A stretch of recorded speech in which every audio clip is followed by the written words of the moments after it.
Seja bem-vindo ao terceiro episódio da Janela Europeia. O episódio de hoje irá abordar o tema da importância da União Europeia e o impacto no nosso cotidiano, e para isto contamos com a presença da professora Isabel Camisão, ao qual agradecemos desde já a sua disponibilidade. A nossa prezada convidada é doutora em Ciência Política e Relações Internacionais, mestre em Estudos Europeus e licenciada em Relações Internacionais pela Universidade do Minho.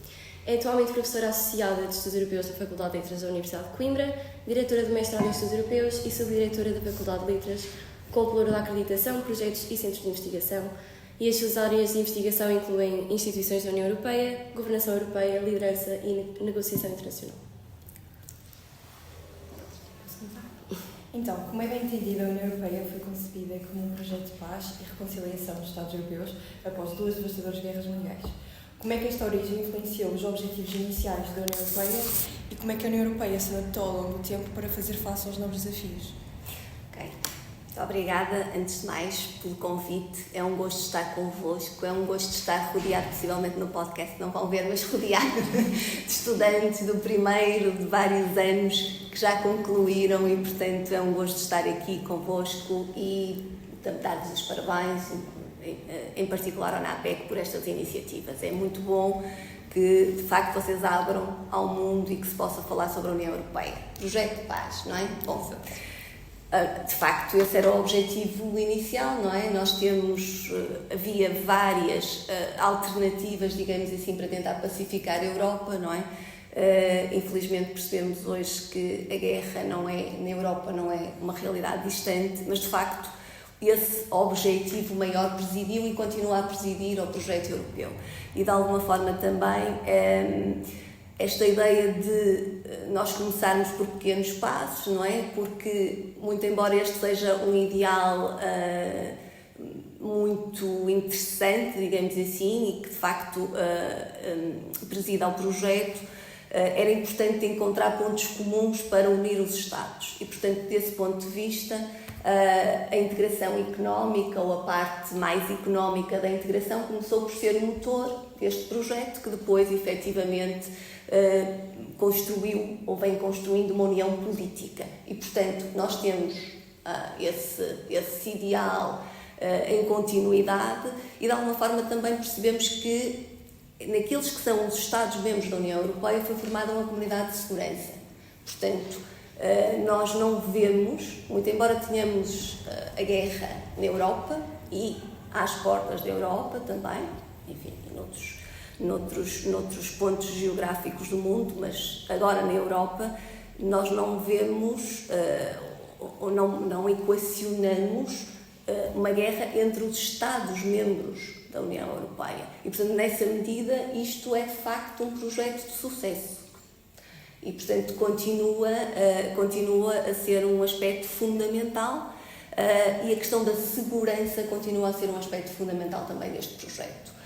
Da segurança não só dos Estados-membros, mas da segurança da União Europeia como fornecedor também de segurança, ou seja, o seu papel no mundo. Há bocado estávamos a falar da questão de como é que a União Europeia se posiciona, como é que é um ator global, não é? E este aspecto, como é que o faz? Ela tem vindo a ajustar-se, efetivamente, não é? Durante muito tempo pensava-se que um aspecto fundamental era a ideia de potência normativa, não é? A ideia de a União Europeia poder exportar aqueles que também são os seus valores, mais uma vez, a questão da democracia, do Estado de Direito, do respeito pelos direitos humanos e, portanto, tudo isto, não é? Tem como chapéu maior este ideal pacificador também dos Estados europeus e, portanto, efetivamente nós vemos um ajustamento também à nova realidade e ao novo contexto, mas não deixa de estar presente no discurso da União Europeia, mesmo que a esta potência normativa nós estejamos a juntar outras dimensões que são importantes, mas não deixa de estar presente no discurso este ideal de paz. Muito bem. A ideia de cidadania europeia é única e com ela conseguimos estabelecer um vínculo entre os cidadãos e os Estados-membros, de modo a que fomentemos o aumento da legitimidade democrática. E tentamos recriar, de certo modo, a relação que existe já entre os cidadãos e os Estados nacionais. Como é que considera que essa cidadania se pode manifestar na prática e de que modo é que os cidadãos europeus participam diretamente ou não diretamente no processo democrático da União Europeia.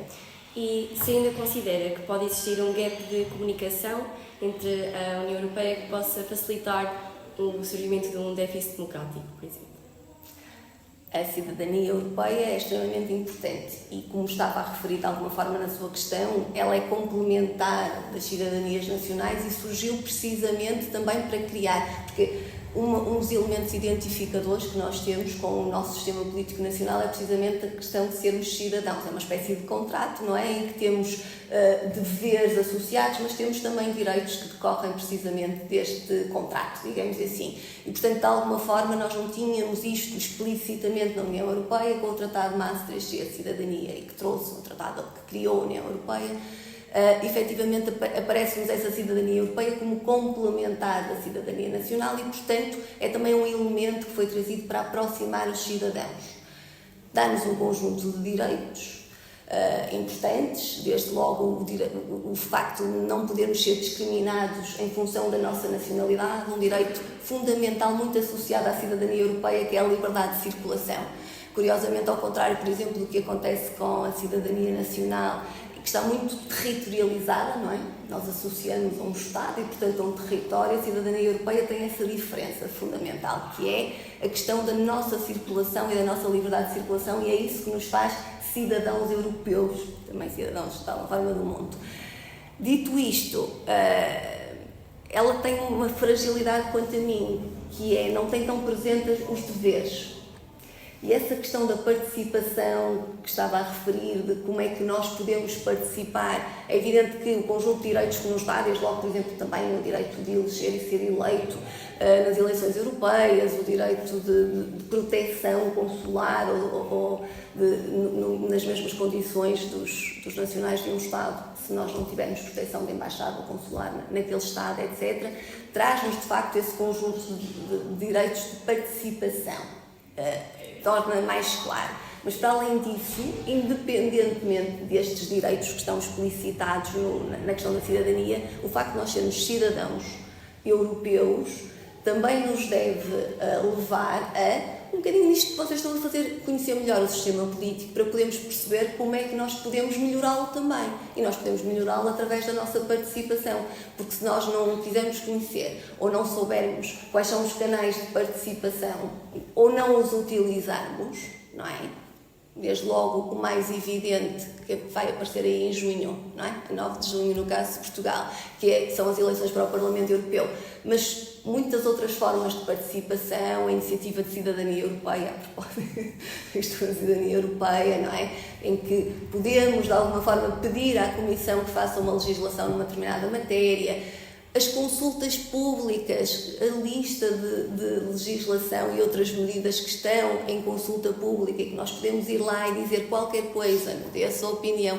Farto de mostrar sites, não é? Que eles tiveram aulas comigo, mas tem a ver com, de facto, os canais que estão aí, os painéis de cidadãos, que é assim uma iniciativa nova que derivou da Conferência sobre o Futuro da Europa e que foi uma das iniciativas que a Comissão recuperou porque funcionou bem. Toda esta tentativa de ligação à juventude, vou um bocadinho ao encontro daquilo que me estava a perguntar do déficit de comunicação. Sim, eu acho que existe um déficit, mais do que um déficit democrático, acho que existe de facto um déficit de comunicação. Eu não sei se é um déficit de comunicação porque a União Europeia não está a comunicar suficientemente ou se ela não está a chegar suficientemente às pessoas, sobretudo também aos jovens e aos menos jovens, também existem, porque eu acho que a União Europeia tenta comunicar e tem muita informação. Há bocado estava a falar dos sites, quer dizer, há uma informação imensa, se calhar até há informação demais, porque às vezes quando nós temos que navegar por muita informação também se torna difícil, quando somos quase sobrecarregados com um excesso de informação. Mas há uma tentativa até também, mesmo em relação à juventude, utilizar outros canais, redes sociais, etc., que numa comunicação mais rápida, mais direta. Ainda assim, eu acho que continua a ser, às vezes não é evidente aquilo que devia, que eventualmente, salvo melhor opinião, me parece evidente, que é o impacto da União Europeia no nosso dia-a-dia, não é? E, portanto, a União Europeia tem, até porque os Estados delegaram um conjunto muito significativo de competências, a maior parte delas são partilhadas, ou seja, os Estados não as transferiram totalmente, também retêm competências nessa matéria, mas ainda assim uma parte da legislação, uma parte das decisões são tomadas no nível supranacional e, portanto, impactam-nos diretamente. E se nós não utilizarmos os canais que temos outros canais, nós podemos também influenciar indiretamente, podemos influenciando os nossos governos nacionais que têm assento no Conselho da União Europeia ou, não é, se for o primeiro-ministro ou o chefe de Estado ou de Governo no Conselho Europeu e, portanto, podemos influenciá-los também. Mas, efetivamente, depois há outras formas que podemos influenciar se estivermos em partidos políticos ou se nos manifestarmos, se sermos parte de movimentos sociais, quer dizer, há muitas formas de participação política. No fundo, são as mesmas formas que temos no nível nacional, não é? E que podemos usar no nível supranacional. Agora, é um nível um bocadinho mais distante e sabemos nós que quanto mais distante estiver o sistema político distante, mesmo em termos de distância física, estiver o sistema político, mais, naturalmente, às vezes maior dificuldade há em nós nos envolvermos e percebermos o que é que faz, quem é que faz. É um sistema um bocadinho mais complexo, porque não tem aquela divisão clara de poderes, há uma interdependência entre as instituições e, portanto, a questão da língua, que às vezes dificulta, nós não falamos todos a mesma língua, e muito embora a União Europeia deva comunicar nas 24 línguas oficiais, há sempre uma dificuldade na comunicação imediata, na mediatização das próprias questões europeias pelos órgãos de comunicação sociais, que eu estou a falar aqui dos tradicionais, os legacy media, não é? Ou seja, o que é que sai de notícia em termos europeus, questões mesmo europeias. Obviamente que agora temos muito, por exemplo, a propósito da guerra, a propósito da invasão da Ucrânia pela Rússia, a propósito da guerra entre Israel e o Hamas, quer dizer, quando nós temos conflitos sérios ou quando tivemos a crise pandémica, tivemos também mais questões europeias nos noticiários, etc. Mas, de regra geral, não temos grandes questões. E, portanto, isso também não nos chega, isso dificulta. E, portanto, eu acho que eu tenho dificuldade com a questão do déficit democrático, porque eu tenho dúvidas que existe um déficit democrático. Quando nós vemos todos os canais e tudo aquilo que está disponível à nossa disposição para podermos participar, eu não vejo que seja menor do que o que temos no nível nacional. Mas há dificuldades, e de facto essa da comunicação eu acho que é muito bem sublinhada da sua parte, porque efetivamente é um problema. E confesso também, se me perguntar, não me perguntem já vou dizer como é que se resolve, porque não sei, quer dizer, a União Europeia tem feito, há uma tentativa há um esforço, uma tentativa de chegar aos cidadãos, chegar aos jovens, há uma série de programas também para fomentar esta identidade europeia, mas não é fácil. Não é fácil até porque, desculpem o clichê, eu sei que é um clichê, mas essa ideia de que de facto são, mesmo muitas vezes os governos utilizam, até por questões eleitorais, etc., aquilo que poderiam ser aspectos positivos atribuídos à decisão no nível supranacional como sendo decisões nacionais, em que o Estado teve um papel muito relevante e até pode ter tido, não digo que não, e quando são coisas que são um bocadinho mais complicadas de referir aos cidadãos, foi sempre a União Europeia que decidiu e foi sempre uma imposição da União Europeia, quando os decisores são também eles, estão nos mesmos fóruns, as decisões passam por aí. Portanto, não sei muito bem como é que se resolve essa questão, confesso, mas acho que existe, de facto, esse déficit de comunicação, não apenas internamente, mas também externamente. Volto outra vez ali à Maria e ao seu ator global, mas às vezes há um déficit de comunicação.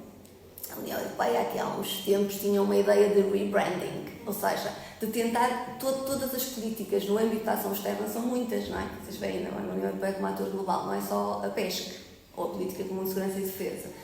E havia muitos instrumentos da União Europeia muito dispersos, e que por vezes não eram já, quer dizer, quem estava a receber aquele apoio através de determinadas políticas ou através de determinados acordos com Estados terceiros, não percebia bem que aquilo era da União Europeia, e houve uma tentativa até de reagrupar, de determinados instrumentos, nomeadamente instrumentos financeiros, para que houvesse uma espécie de rebranding, ou seja, que se percebesse que era a ação da União Europeia.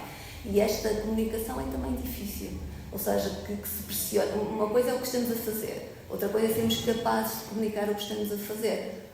E com isto eu não estou a dizer que a União Europeia faz tudo bem, atenção, mas estou a dizer que faz muita coisa bem e que às vezes a mensagem não nos passa. Ok, relativamente ao triângulo institucional, a Comissão Europeia é uma instituição que desempenha um papel central na tomada de decisões. De que forma é que esse órgão equilibra a representação dos interesses nacionais europeus? E, relacionando um pouco com o Parlamento Europeu, de que forma é que estas decisões têm impacto direto na vida dos cidadãos? Ok, eu sou suspeita, porque vocês já deviam saber que eu adoro a Comissão Europeia. Estou a brincar. Mas é uma instituição que eu gosto particularmente, talvez pela centralidade que ela pode ter, precisamente no sistema de governação da União Europeia.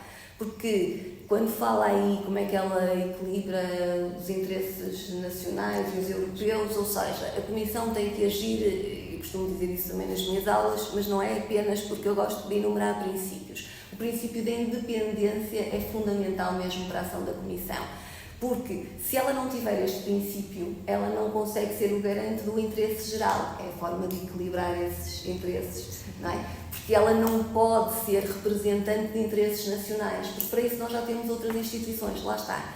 Há bocado eu estava a dizer que a União Europeia não tem aquela separação clássica, ou pelo menos que nós associamos, não é? De poderes, mas tem um equilíbrio de poderes e um equilíbrio institucional que fica prejudicado se, por exemplo, a Comissão não for independente, não é? E, portanto, a Comissão deve ser o garante do interesse geral, que está para além, não é, dos interesses nacionais, que já estão representados em instituições próprias, como é o Conselho da União Europeia e o Conselho Europeu. E, portanto, ela tem, de facto, e pode ter um papel fundamental.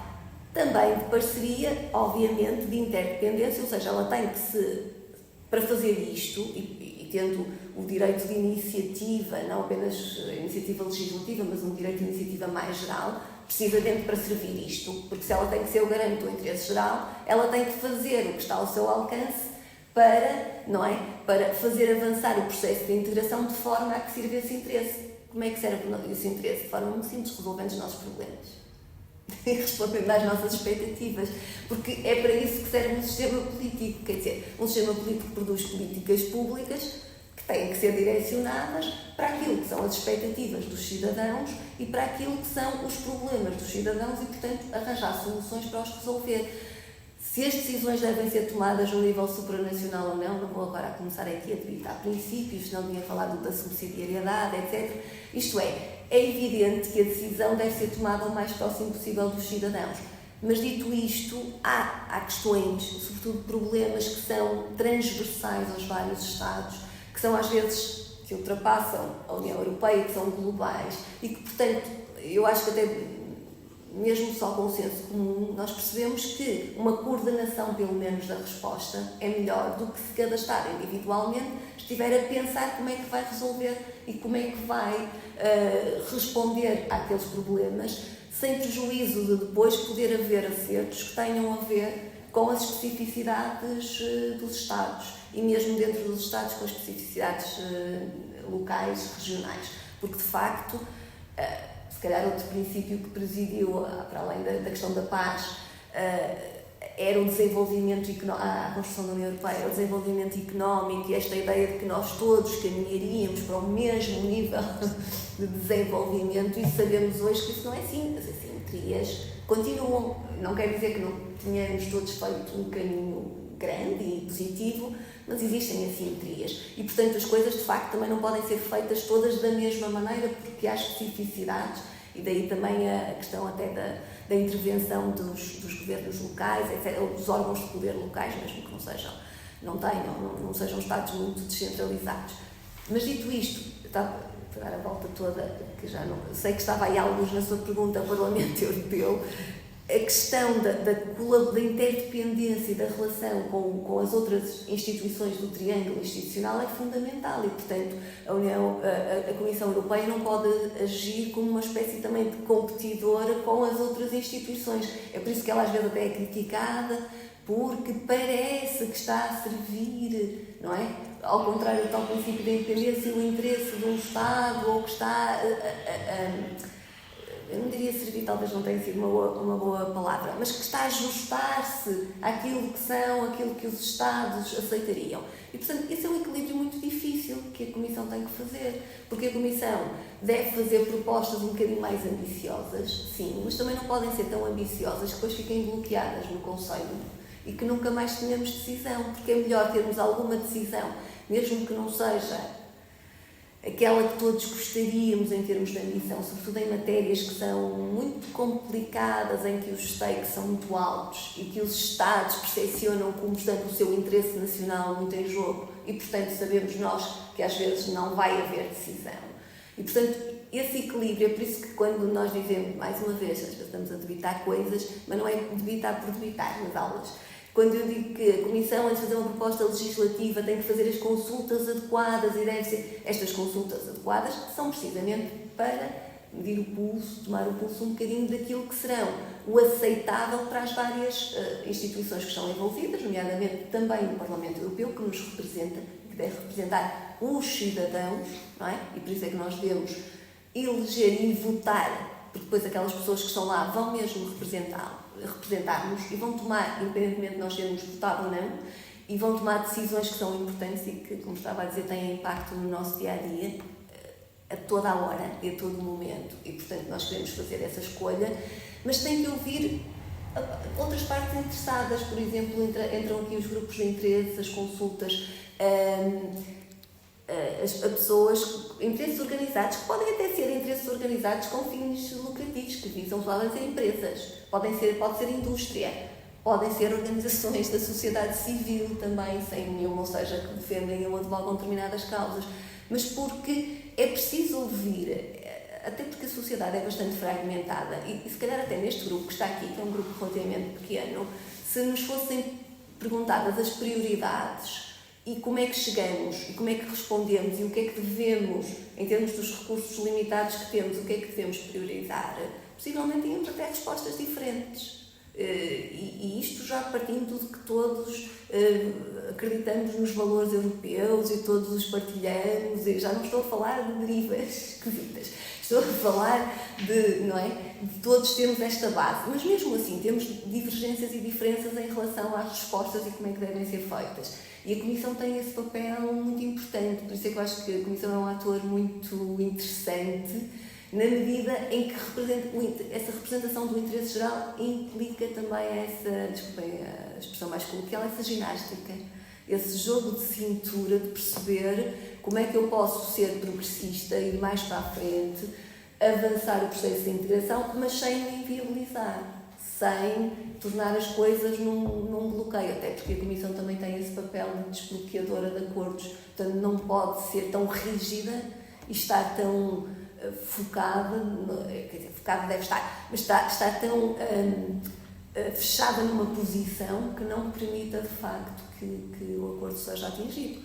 É verdade que isso às vezes resulta naquilo que se chama, não é, o acordo com um mínimo denominador comum, mais um clichê, mais um javão, mas que, pronto, que não é o ideal, porque todos nós já estamos a ver qual é o ideal, estávamos a ver qual é a solução ideal, mas este equilíbrio de instituições às vezes torna, enfim, possibilita isso mesmo, apenas o mínimo denominador comum, mas é melhor do que não termos denominador nenhum comum, pelo menos, não é?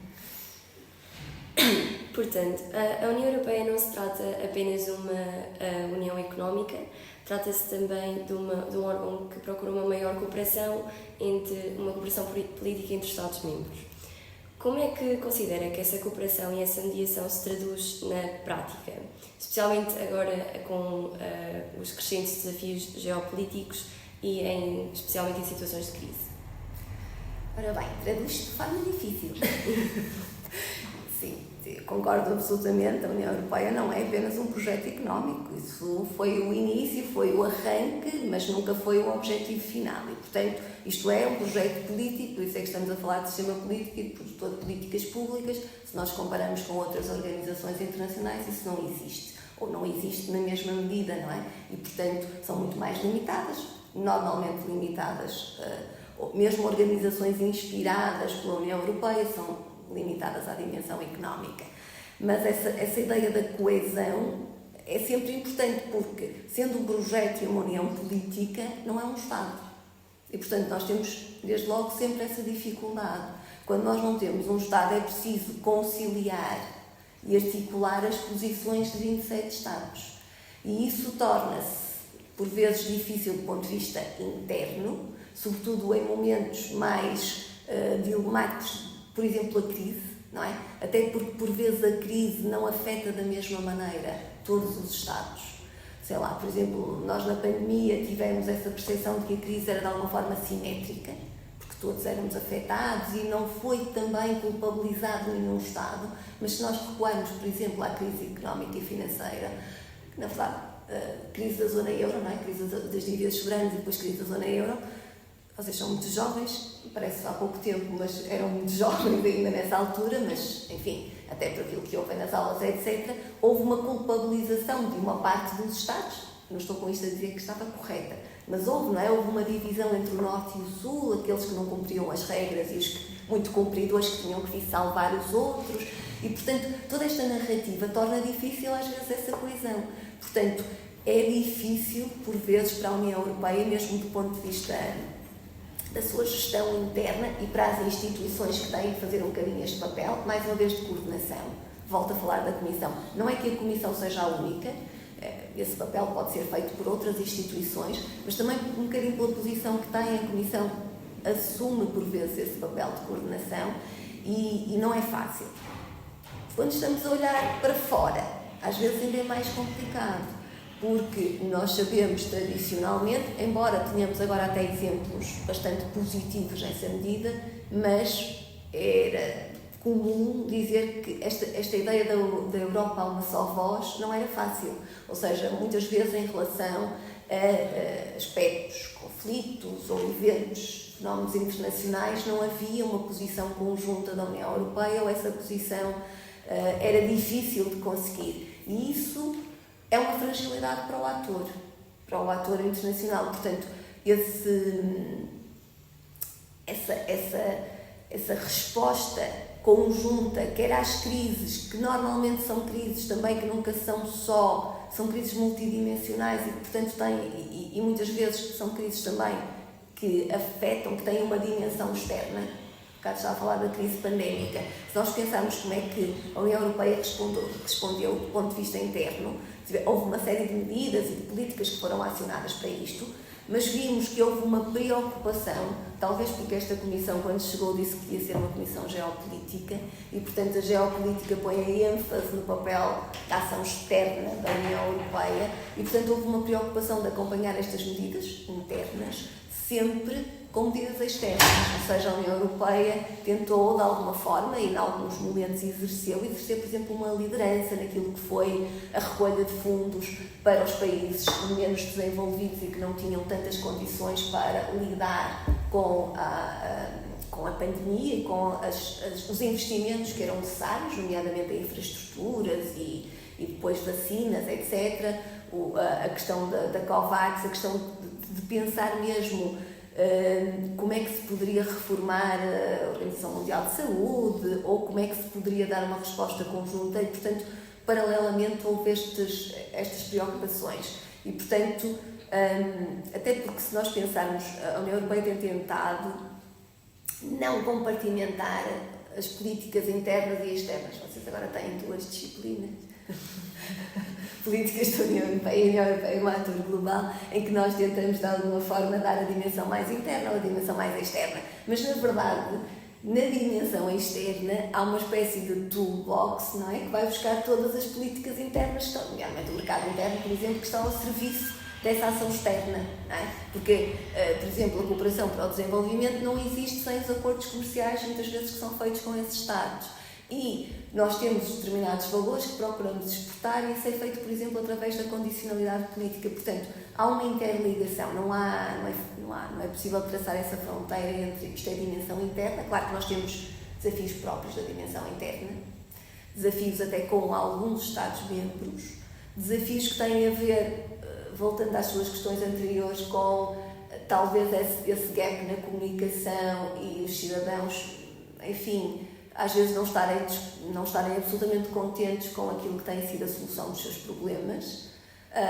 As crises não ajudam, porque quando nós temos um nível de desenvolvimento económico acelerado, em geral, pelo menos naquilo que é o imediato, nós estamos mais satisfeitos, não é? Porque as condições para que haja uma série de conjunto de direitos que não estão assegurados, etc., são maiores, nomeadamente em termos de trabalho, de oportunidades profissionais, mesmo para vocês jovens, não é? Poderem escolher, sim, eu quero ir para outro país, mas é porque eu quero e não porque eu não consigo arranjar aqui um emprego que me satisfaça e que tenha um salário adequado àquilo que são as minhas qualificações, etc. E, portanto, as crises dificultam isso também. Mas há desafios inerentes aos regimes democráticos que os Estados e a própria União Europeia têm que lidar, não é? Nomeadamente a questão, por exemplo, da abstenção, mas outras questões como interferências eleitorais, desinformação, enfim. E, portanto, tudo isto, a União Europeia tem que gerir estas coisas todas. Eu já não sei bem se não respondi a uma parte da sua pergunta, porque não lembro. Tinha aí várias dimensões, mas se eu não responder, digam-me, porque às vezes depois entusiasmo-me com outras coisas e distraio. Novamente, à livre circulação de pessoas. Sabemos que foi um grande processo e uma característica muito singular da União Europeia. De que forma é que o espaço Schengen influenciou as entidades nacionais e como é que as políticas de fronteiras são gerenciadas para que exista um equilíbrio entre a segurança e a mobilidade? Voltando um bocadinho àquilo que estava a dizer atrás, de facto, o princípio de liberdade de circulação, e há várias liberdades, não é, que são inerentes ao mercado, mas esta liberdade de circulação de pessoas é um princípio fundamental, não é, e basilar do próprio processo de integração europeia. Aliás, estávamos há pouco a falar da pandemia, vimos isso quando ficamos confinados, quando fecharam fronteiras no sentido de repuseram o controle de fronteiras, quando não podemos circular nem para fora da Europa, mas também dentro da Europa, e, portanto, percebeu-se essa tensão, porque isso é um princípio, nós estamos, de facto, habituados a essa liberdade de circulação, portanto, isso é importante.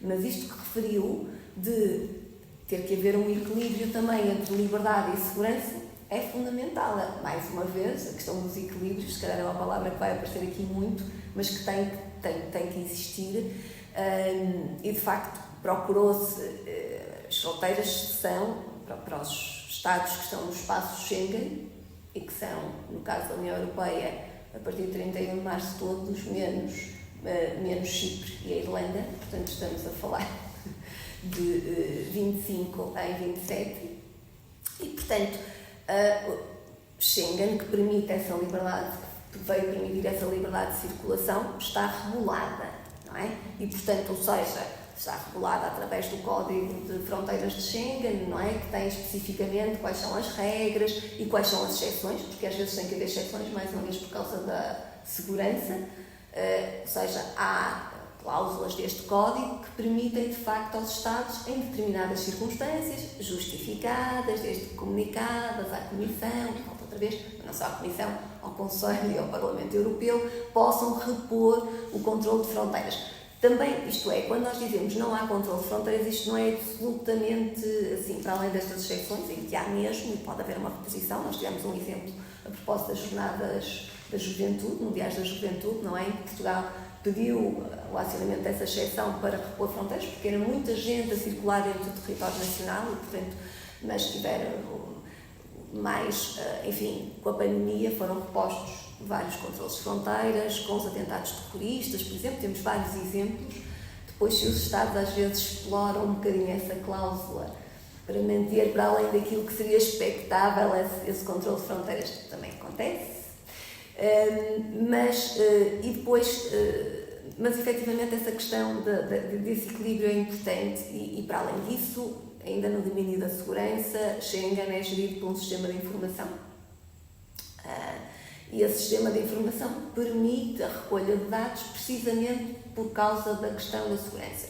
Eu acho que, mais do que, ou seja, nós temos que enquadrar, se calhar, este princípio da liberdade de circulação no espaço de liberdade, segurança e justiça, porque depois nós temos um conjunto de políticas que convergem para a criação deste espaço de liberdade, segurança e justiça, nomeadamente a cooperação policial, a cooperação judiciária, a política de fronteiras também externa, não é? Externas à União Europeia, porque também é importante, para além de que estamos aqui a falar, são fronteiras internas, não é? Quando estamos a falar de Schengen, de cada Estado, e portanto, dessa forma nós temos uma série de legislação que nos permite gerir e que nos permite esse equilíbrio. Há sempre formas de melhorar, até porque às vezes somos confrontados, como foi o caso da pandemia, em que muitos Estados pediram de facto a reposição do controle de fronteiras, fizeram, ou seja, comunicaram e fizeram de imediato, mas em que se percebeu que era dúbia a interpretação se, por exemplo, o Código de Schengen permitia ou não essa reposição ao abrigo de uma ameaça de saúde pública, porque os Estados reagiram exatamente como reagem quando percepcionam uma ameaça externa. Fecharam fronteiras. É logo a primeira coisa. Mas não era muito claro que isso pudesse ser feito assim, ou seja, foi feito, e portanto uma das coisas que se fez foi reformar, foi uma proposta, lá está, da Comissão para reformar o Schengen Border Code, portanto o Código de Fronteiras de Schengen, para que já se pudesse, no fundo, ajustar a este tipo de ameaças, que sabemos que, esperemos que não exista nenhuma no futuro próximo, mas pode existir, não é? E portanto como é que lidamos com isso? Mas eu acho que mesmo até durante a pandemia foi claro essa tentativa de equilíbrio que referiu e que acho que é fundamental, porque sim, fez-se isso, mas a Comissão esteve sempre muito atenta e as outras instituições que tiveram que depois responder, para que também que a segurança não aparecesse como uma justificação para coartar direitos, que é um direito fundamental nosso, por causa precisamente da cidadania europeia, deste processo de integração, esta liberdade de circulação, e portanto só pode ser no limite em que é necessário, em que é proporcional àquilo que estamos a tentar, em que é absolutamente demonstrado que é necessário para aquilo que estamos a fazer.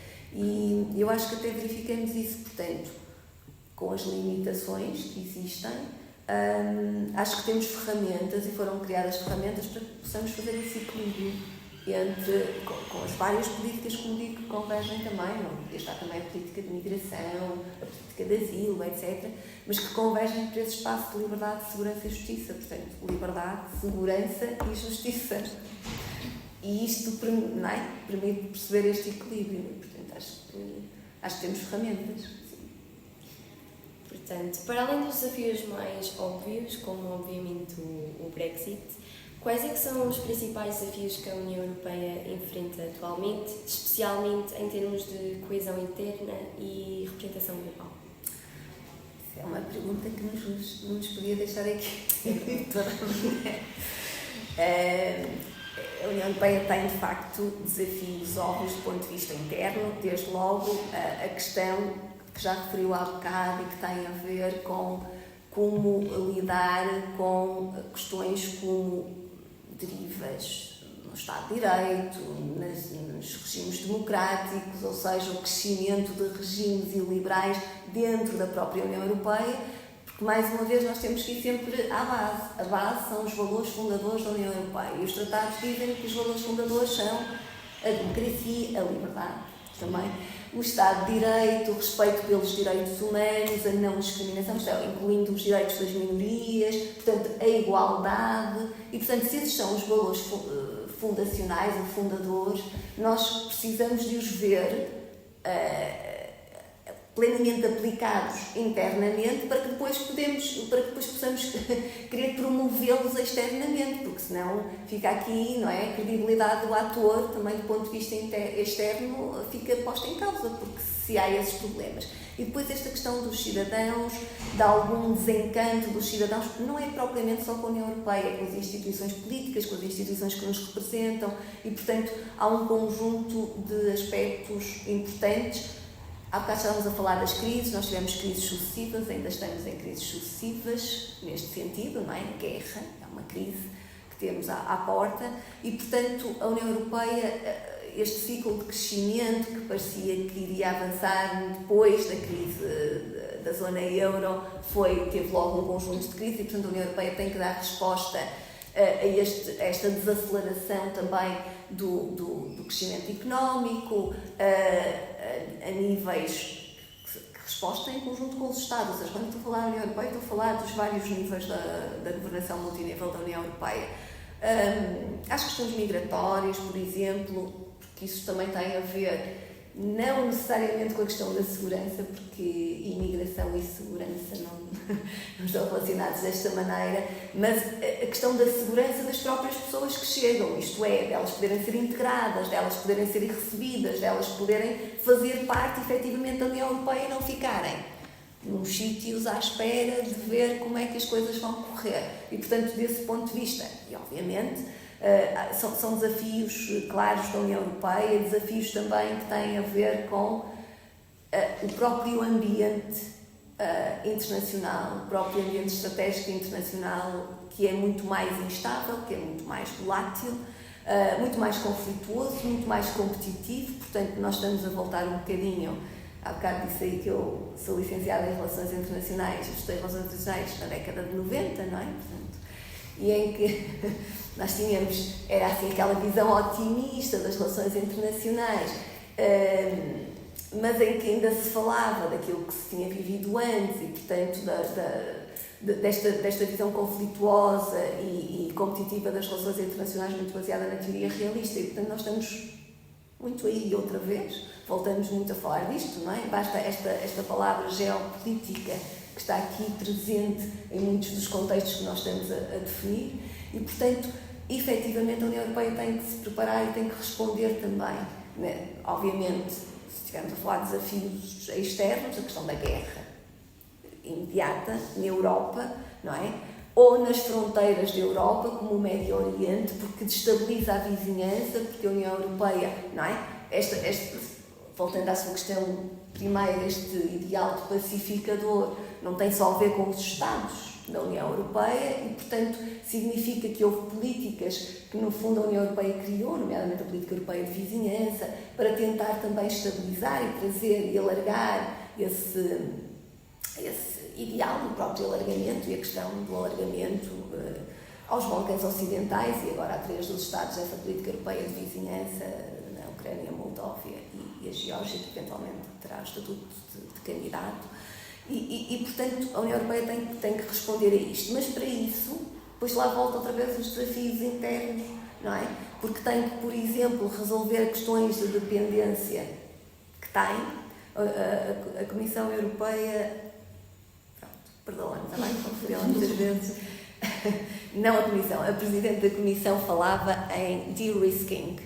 Viram esse conceito? Ou seja, no fundo, diminuir os riscos a que a União Europeia também está exposta e que os Estados-membros estão expostos. E, por exemplo, a questão energética foi uma evidente que nós percebemos com a guerra, não é? A dependência energética. Não apenas do tipo de energia, não é? Muito de combustíveis fósseis, que depois têm um outro problema, por exemplo, daqueles que são os objetivos climáticos, etc., da União Europeia. Mas, para além disso, serem do mesmo tipo de energia e do mesmo tipo de fornecedores de energia, ou dos mesmos atores, um deles em conflito direto, não é? Após a invasão da Ucrânia, e, portanto, não em conflito no sentido de guerra, mas, obviamente, em rota de colisão com a União Europeia, não é? Pela invasão da Ucrânia, e, portanto, claramente é preciso responder a isto. E está a falar da questão climática, da própria resposta da União Europeia também às alterações climáticas e como é que faz isto. Mas, portanto, esse é um aspecto. E depois, tentar resolver algumas dissensões entre Estados-membros, porque nem sempre, mais uma vez, isto é, nem sempre o ator fala uma só voz e precisa para afirmar o seu papel no mundo, precisa de ter essa posição mais concertada, pelo menos mais coordenada. E essa é uma dificuldade que a União Europeia tem, por vezes, porque os Estados não deixam de ser Estados soberanos, que têm também as suas políticas externas, têm também as suas relações bilaterais ou multilaterais com outros Estados, e depois, olha, estava a falar em multilaterais, e depois os próprios desafios que decorrem, isto é, depois daquela coisa toda que eu disse, do ambiente mais competitivo, mais conflituoso, etc., há uma série de pressupostos em que assentava a ordem internacional, a tal ordem pós-Guerra Fria, não é? Da tal década de 90, ou iniciada na década de 90, que eu estava a falar há bocado, que é uma ordem multilateral, baseada em regras, não é? Do direito internacional, que, de alguma forma, é desafiada, até pelo tipo de atores que, entretanto, se afirmou como potências muito importantes nas relações internacionais e que não partilham necessariamente os mesmos valores. Lá está, os tais valores em que assenta essa ordem. E, portanto, isso são desafios aos quais a União Europeia tem, de facto, que resolver. E depois, se quiserem, voltando outra vez à dimensão interna, um desafio muito evidente que é a questão da segurança e da defesa. Portanto, é uma área onde a União Europeia arrastou os pés há algum tempo. Depois, cada vez que há determinadas oportunidades ou impulsos que surgem do próprio contexto internacional, a União Europeia tem avançado, mas julgo que nunca como agora se percebeu que esse impulso tinha que ser ainda maior, tinha que ser ainda mais forte, até porque aqueles que são aliados tradicionais e que estavam com a União Europeia muito claramente na manutenção, na sustentação desta ordem internacional, como é o caso dos Estados Unidos, não se sabe muito bem, não é? Nós temos processos eleitorais que vão decorrer, nomeadamente este ano, e portanto não sabemos muito bem o que é que vai sair dali. E já tivemos uma administração Trump que, na verdade, impulsionou alguns desenvolvimentos nessa matéria na União Europeia, mas claramente parece-me que esse discurso está mais firme agora, até com alguns discursos um bocadinho, enfim, que também nos fazem pensar, mas está mais firme também na União Europeia. Ok. A União Europeia é frequentemente elogiada pelas suas políticas ambientais progressistas. No cenário global, como é que a liderança da União Europeia pode influenciar a sustentabilidade ambiental? A União Europeia, a questão ambiental e as alterações climáticas são de facto uma prioridade estratégica para a União Europeia e tem vindo a ser. Se nós olharmos para as prioridades, por exemplo, dos presidentes, mais uma vez, dos presidentes da Comissão, mas também das agendas estratégicas da União Europeia, do Conselho Europeu, etc., essa questão é fundamental, até porque se percebe que isto é um problema global e que tem que ser, enfim, não é emergente neste sentido, era emergente, o que eu queria dizer é uma emergência e não emergente no sentido de ainda estar a surgir. Já surgiu e precisamos de respostas mais rápidas, isto é, durante muito tempo foi uma coisa vista como algo que se iria passar num prazo mais longínquo e agora percebe-se que está aqui, não é? Que estamos a vivê-lo e que, portanto, temos mesmo que agir rapidamente. Desculpem, volto outra vez à Comissão, mas não foi por acaso que o Pacto Ecológico foi a primeira grande medida da Comissão von der Leyen. Portanto, a Comissão tomou posse em dezembro e em dezembro pôs cá fora o Pacto Ecológico Europeu. E, portanto, só que, de facto, aliás, como acontece na maior parte das políticas, as políticas da União Europeia não são compartimentadas, não é? Portanto, ou seja, quando nós temos esta tentativa de liderança da União Europeia, tem que também começar de dentro, mais uma vez, porque um ator não pode liderar, ou até querer liderar pelo exemplo, como às vezes acontece na União Europeia, no caso de standards e normas que ela vai adotando, se depois não fizer dentro, não é, das suas políticas mais internas, ou no caso da sua política ambiental, isto. E, portanto, este Pacto Ecológico, por exemplo, envolve diversas iniciativas, algumas já falamos, há bocado estava a falar da questão da energia, não é? E de nós pensar, ou da União Europeia, de alguma forma, repensar as fontes de energia, isso também faz pensando em fontes alternativas que vão ao encontro do objetivo da tal neutralidade, não é? Do ator com uma neutralidade carbónica em 2050, não é? E, portanto, significa que isto envolve a energia, mas envolve os transportes, por exemplo, envolve, de facto, as políticas ambientais, vai envolver a política agrícola comum, por exemplo, viram os protestos por causa dos inseticidas, etc. Envolve um conjunto de outras políticas, e envolve, obviamente, uma dimensão económica, porque é preciso, envolve que a indústria se reconfigure, por exemplo, e, portanto, houve um conjunto de medidas, quer dizer, este Pacto Ecológico não foi um documento de intenções só, não é? Depois houve um conjunto de medidas estratégicas e de políticas que derivaram, de alguma forma, deste Pacto Ecológico. Voltando, não quero estar sempre depois crise com a pandemia, mas pronto, é um exemplo recente. foi interessante a forma como a Comissão conseguiu juntar ao Next Generation EU e, sobretudo, ao instrumento de recuperação, à parte ao instrumento financeiro de recuperação, a questão da transição verde, ou da transição ecológica e da transição digital, não é? Que eram duas grandes prioridades e que estão ali, ou seja, os projetos tinham que ter esta dimensão. Se vocês pensarem, por exemplo, na cooperação para o desenvolvimento, a questão ambiental está agora nos acordos que a União Europeia faz, parcerias estratégicas com os Estados em desenvolvimento. Portanto, para além daquela condicionalidade política que já existia, que era a questão do respeito pelos valores, lá está os tais valores que nós preconizamos e que de alguma forma é também uma forma da União Europeia contribuir para a tal exportação desses valores, a questão ambiental, por exemplo, a questão digital está lá. A grande estratégia da União Europeia de resposta, não é, à nova rota da seda da China, o Global Gateway, não é?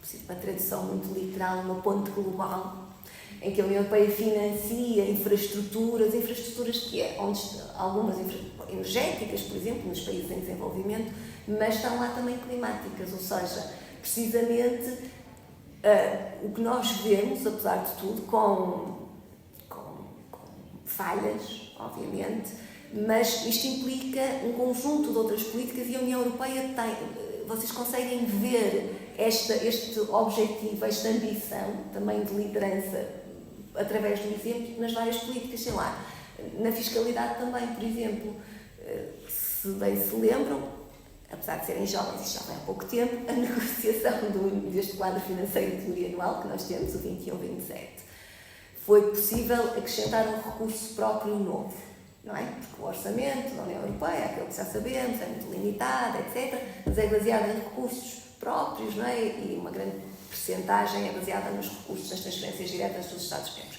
O recurso próprio que se conseguiu, não é? Que houvesse acordo entre o Conselho e o Parlamento para, o problema está mais no lado do Conselho que do Parlamento, para se introduzir, foi precisamente uma taxa sobre os plásticos não recicláveis. Portanto, que os Estados agora têm que pagar em função daquilo que é, não é? Que são de uma estimativa, digamos assim, em função da sua produção, da sua indústria, do seu nível de desenvolvimento, etc. E, portanto, isso é uma forma de ver como é que o Pacto Ecológico implicou ou teve influência na fiscalidade, por exemplo. Portanto, nós conseguimos ver isso. E, desse ponto de vista, eu acho, para além da liderança da União Europeia, por exemplo, na COP, em que se vê que a União Europeia está efetivamente empenhada em que os textos, os objetivos estejam plasmados ou até avança com as suas propostas que vão para além daquele que já se sabe que vai ser o objetivo alcançado na Conferência das Partes das Nações Unidas e, portanto, eu acho que a União Europeia tem feito, de facto, um esforço no sentido de política de transportes, a questão dos carros elétricos, independentemente de nós podermos debater a outra dimensão disso, mas, ou seja, há vantagens e desvantagens, não é? Mas vê-se esses objetivos estão horizontalmente transpostos para outras políticas e, portanto, eu acho que a União Europeia tem feito, de facto, caminho e visível nessa matéria e pronto, tem dado um contributo nessa matéria. Pronto, esta última questão está dividida, no fundo, em duas questões. Então, primeiro, como é que as mudanças geopolíticas se encontram em curso? Com as mudanças geopolíticas que se encontram em curso, como é que percepciona o papel futuro da União Europeia no cenário internacional? E outra questão é, se existem desafios específicos que precisam ser enfrentados de modo a garantir a relevância contínua da União Europeia ou podemos tomar essa relevância contínua como um dado adquirido? Vou começar pela última questão que fez. Eu acho que não podemos e a União Europeia já percebeu isso, isto é, durante algum tempo a União Europeia o seu papel internacional estava muito assente no seu peso económico, na sua dimensão comercial e continua a ter esse peso económico, sobretudo a dimensão comercial, porque é um mercado alargado, que é um mercado que é acessível, digamos assim, para outros parceiros e, portanto, desse ponto de vista, esses fatores mantêm-se. Mas nós estamos num mundo, de facto, enfim, isto é uma evolução, não foi uma coisa que surgiu de um dia para o outro, mas que de facto se acelerou de alguma forma. Realmente, quando nós dizemos que é um contexto muito instável, que é um contexto muito volátil, muito mais de competição, até competição, isto é, esta ideia da globalização económica está fragmentada hoje em dia. Se nós vimos, por exemplo, a rivalidade entre a China e os Estados Unidos na dimensão económica, também entre a China e a União Europeia, não é? A União Europeia, pela primeira vez, nos documentos, aqui há uns 2 anos ou 3, definiu a China como um rival sistémico, não é? Primeiro era sempre um parceiro e agora não deixa de ser parceiro, porque continua a ser parceiro em algumas áreas, mas já está ali a ideia do rival sistémico e, portanto, efetivamente não chega a ter dimensão económica e dimensão comercial. A União Europeia percebeu também que, para se afirmar como um ator de relevo, como um ator relevante no palco internacional, tem que ter outras valências e outras capacidades. E depois, porque voltamos outra vez um bocadinho à questão da segurança e da defesa, a questão na ordem do dia, a questão da geopolítica, e portanto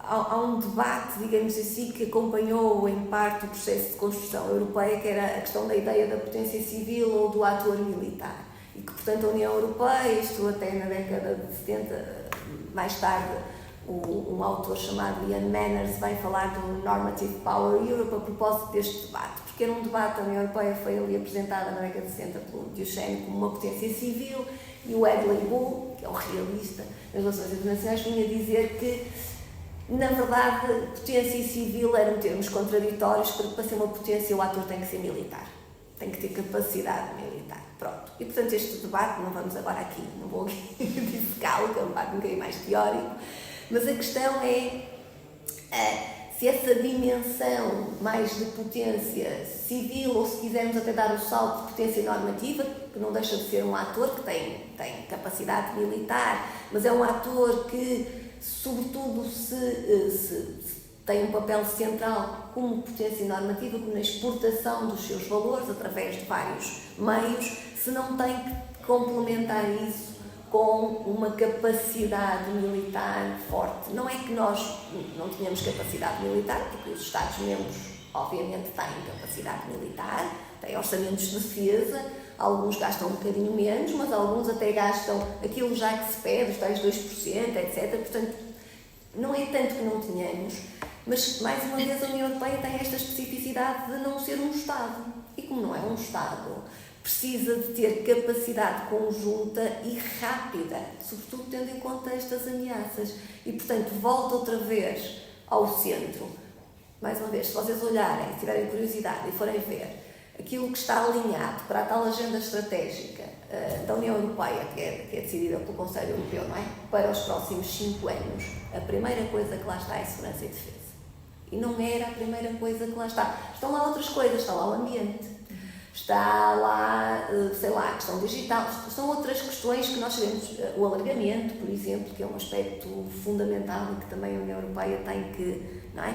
Mais uma vez voltou acima da mesa, a sério, por causa precisamente da guerra da Rússia contra a Ucrânia. E, portanto, significa que a União Europeia não pode simplesmente achar que o seu papel, até porque há outros atores, como a China, não é? Como a própria Rússia, que tenta de alguma forma, através deste tipo de atos, como a guerra, impor também e estabelecer o seu papel, e portanto a União Europeia precisa de ter capacidade também, precisa de se afirmar, e por isso esse equilíbrio, que em minha opinião, não é contraditório, ou seja, a União Europeia pode ser um ator militar e pode ser uma potência normativa, porque não é necessário, ou seja, um ator com capacidade militar não tem necessariamente que usar a força como instrumento primordial da sua ação externa. O ator pode ter capacidade, ter capacidade e não usar essa capacidade como o primeiro instrumento, não é? E portanto eu acho que a União Europeia pode continuar no caminho que tinha, que era um ator até diferente das relações internacionais desse ponto de vista, e de facto marcou uma diferença, não é? Portanto, até muito como também falta-me agora aqui uma tradução, ajudem-me, um convening power, alguém que agrega outros atores para, lá está, para suportarem esta ordem multilateral e para se definirem e se resolverem os problemas através do multilateralismo, através das organizações internacionais, mesmo que algumas dessas organizações precisem de uma reforma. É visível, não é? Mas destas organizações que sustentavam a ordem internacional e, portanto, esses também pode ser o caminho. Mas a União Europeia tem que estar preparada, aqui ser muito, do ponto de vista muito prático, para se defender, se for caso disso, se precisar. E nós não sabemos, esta ideia de que nós ainda vivemos num mundo em que podemos ser só ou depender só dos outros, parece-me, quer dizer, isso já passou. Nós estamos numa realidade mesmo, não quero ser pessimista de todo, não quero acabar com uma nota pessimista, mas eu acho que nós estamos a viver uma realidade muito complicada mesmo e que de facto é preciso um equilíbrio. Com isto não estou a dizer que a União Europeia se deve transformar num ator militar e que deve usar a força como instrumento principal da sua política externa, de todo, mas acho que deve pensar seriamente nessa capacitação, até porque lá está, aqueles que eram os aliados tradicionais, nomeadamente os Estados Unidos, nós por vezes não sabemos o que é que podemos esperar. E, portanto, nós tivemos uma administração de Trump, nós sabemos que, por exemplo, a NATO é uma organização fundamental para a nossa defesa, também para a nossa segurança, não é? É estratégica, é parceira, mas dito isto, nós tivemos durante a administração de Trump uma tentativa, aquela que existiu, não uma potencial futura, não sei se existirá ou não, mas enfim, as coisas são difíceis, um esvaziamento, por exemplo, da NATO. E, portanto, nós precisamos de ter, eu aí estou na linha daqueles que defendem que nós devemos ter uma defesa europeia.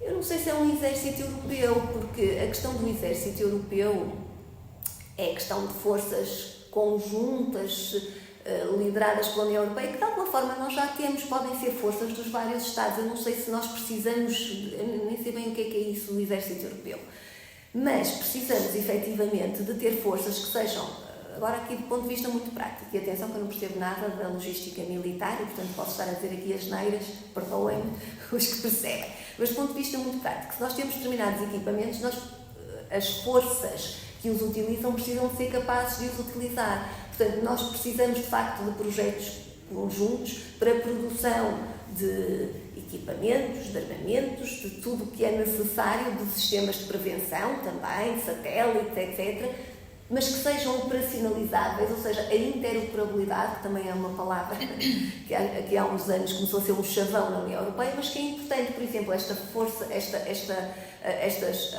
exercícios conjuntos de forças dos Estados-membros é importante para que haja uma familiarização com diferentes tipos de instrumentos e de equipamentos, etc.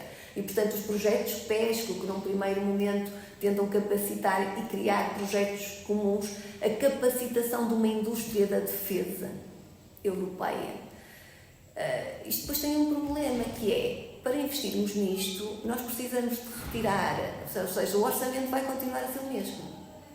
E, portanto, nós vamos ter que retirar de outras áreas. E isto tem que ser bem explicado aos cidadãos, mais uma vez.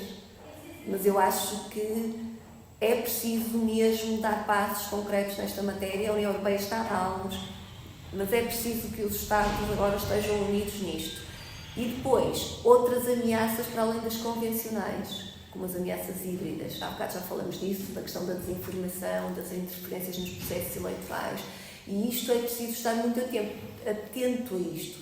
Depois, há todas as outras questões que se mantêm e que são, há bocado falamos do clima, das alterações climáticas, portanto, todos estes aspectos, as próprias pandemias, as questões de saúde, os fluxos migratórios e, portanto, como é que nós podemos acolher estas pessoas, como é que podemos incluí-las, como é que damos a resposta atempada, tudo isto são questões que são muito importantes. Mas a questão da guerra, ok? É uma questão central. A questão da guerra, a questão das eleições, por exemplo, nos Estados Unidos, o que é que vai sair. Portanto, isto tem importância e tem influência naquilo que a União Europeia tem que fazer para se ajustar. Ou seja, começou precisamente com uma pergunta que falava, acho eu, de ajustamento, ou seja, como é que se adaptou. E eu acho que é mesmo isso, quer dizer, a União Europeia é um ator que não vive isoladamente numa bolha, não é? A União Europeia é um ator numa cena internacional, num palco internacional, num ambiente internacional extremamente volátil. E, portanto, se é assim, ela tem mesmo desafios que podem ser tecnológicos, por exemplo, como a questão da inteligência artificial, que são muito importantes porque as ameaças não são só ameaças convencionais de conflitos convencionais. A cibersegurança, por exemplo, é uma política importante ou uma parte importante da segurança da União Europeia, não é? E portanto, como é que nós também, como é que a União Europeia, eu acho que vai ser, voltando à sua questão entre se a União se é um vontade de adquirir, eu acho que uma União Europeia responde a estes desafios e tem respondido não apenas na sua capacitação, mas também na regulação.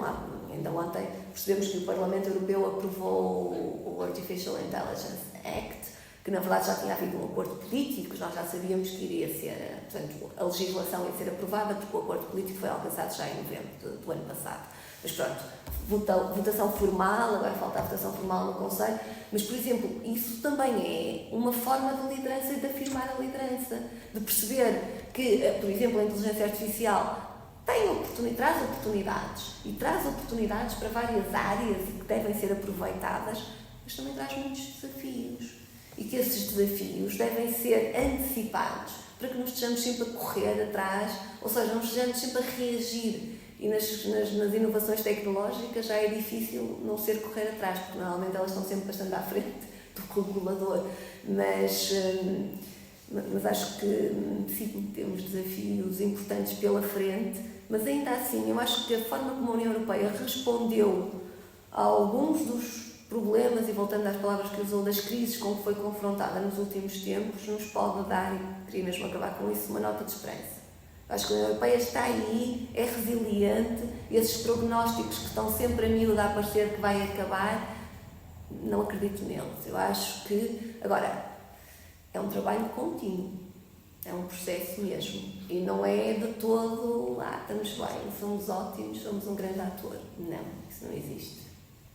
Não existe nas relações internacionais. Então, para terminar, eu tenho umas perguntas rápidas que é de resposta sim ou não. Ok. Então, tenho uma visão integracionista da União Europeia? Integracionista no sentido de mais integração? Sim. Acredita na Europeia como um modelo viável para a integração regional de outras partes do mundo? É que difícil dizer sim ou não.